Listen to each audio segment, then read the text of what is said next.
అందరికీ నమస్కారం అండి. ఈరోజు నేను చేయబోతున్న వీడియో ఏంటంటే, తలకు మించిన ధర్మం. అవునండి. అందరికీ నా వీడియోలు నచ్చుతాయనుకుంటానండి. నచ్చితే గానీ లైక్, షేర్ అండ్ సబ్స్క్రైబ్ చేయండి. మీరిచ్చే లైక్స్ అండ్ వ్యూస్ నాకెంతో ప్రోత్సాహంగా ఉన్నాయి. మీరిచ్చే ఈ సబ్స్క్రైబుల వల్ల కానీ, వ్యూస్ వల్ల కానీ, నేనింకా మరిన్ని వీడియోస్ చేయగలుగుతాను. అలాగే నా వీడియోస్ ఇంకొంతమందికి చేరుతాయి. తలకు మించిన ధర్మం. ఈ రోజుల్లో అలా ఎవరు లేరులెండి. చెప్పుకోవాలంటే. ఈ కలియుగంలో తలకు మించిన ధర్మం చేసేవాళ్ళు చాలా తక్కువ మందున్నారు.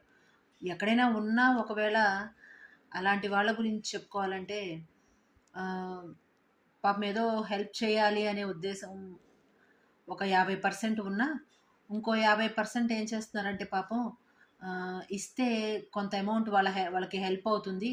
వాళ్ళకి అవసరమైన అమౌంట్ ఇస్తే, అలాగే మనకు కూడా కొంత వడ్డీ వస్తుంది కదా! దాంతో మనకి గడిచిపోతుంది. మనకి మనకి ఏదో ఒక అవసరానికి పనికొస్తాయి.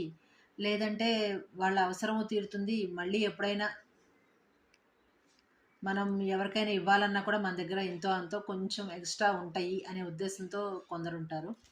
కొందరేమో పోనీ పాపం అవసరం తీరుతుంది కదా! అనే మంచి గుణం ఉండేవాళ్ళు ఒక 10% ఉన్నా వాళ్ళు ఇస్తారు పాపం.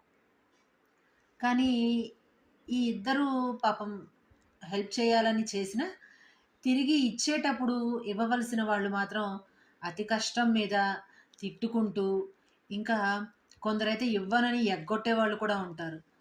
ఇంకొందరు ఎలా ఉంటారంటే మీరేమైనా ఊరికనే ఇచ్చారా? వడ్డీకిచ్చారు కదా! వడ్డీ ఇస్తున్నాం తీసుకుంటున్నారు కదా! మరి ఇంకేంటి అలా పీడిస్తారంటారు మరికొందరు. ఎంత వడ్డీకిచ్చినా, ఎంత సహాయ నిమిత్తం ఇచ్చినా కూడా తిరిగి ఇవ్వడం ఈ రోజుల్లో ఎవ్వరికీ ఇష్టంగా ఉండట్లేదండి. ఎందుకంటే కలియుగం కదండీ! కలియుగంలో అలాగే ఉంటారు. ఇది ఒక రకమైన ఆహ్, కలి విపరీతం అనమాట. ఎందుకంటే మరి డబ్బులు ఎవరికి చేదు చెప్పండి? తిరిగి ఇవ్వాలి అంటే కొందరు లేక ఇవ్వలేకపోతారు. మరికొందరేమో ఇస్తే ఇక మన చేతిలో ఉండవు. మనకు మళ్ళీ రావనే ఉద్దేశంతో కొందరివ్వరు.